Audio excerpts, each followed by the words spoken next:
তো কি হবে যদি বিশ্বের সবচেয়ে ভয়ানক মার্কিন বোমারু বিমান B2 আর রাশিয়ার বিমান T-160 দুজনের দিকে হামলা করতে আসে?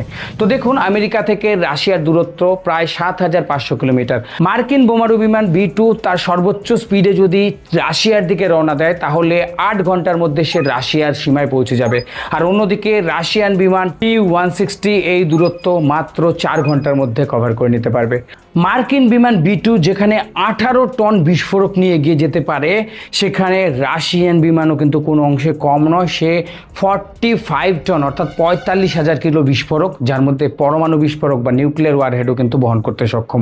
কিন্তু একটা দিক থেকেই কিন্তু মার্কিন বিমান রাশিয়ার থেকে অনেক এগিয়ে, সেটা হচ্ছে তার স্টিলথ ক্যাপাবিলিটি। অর্থাৎ রাডারে ধরা না পড়ে কিন্তু মার্কিন বিমান যে কোনো দেশের আকাশসীমায় ঢুকে যেতে পারে এর স্পেশাল স্টিলথ কোটিংয়ের জন্য।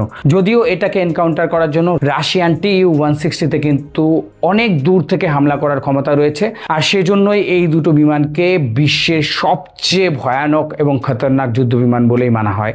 আপনার মতে রাশিয়ান Tu-160 আর আমেরিকার B2 আপনি কাকে এগিয়ে রাখবেন?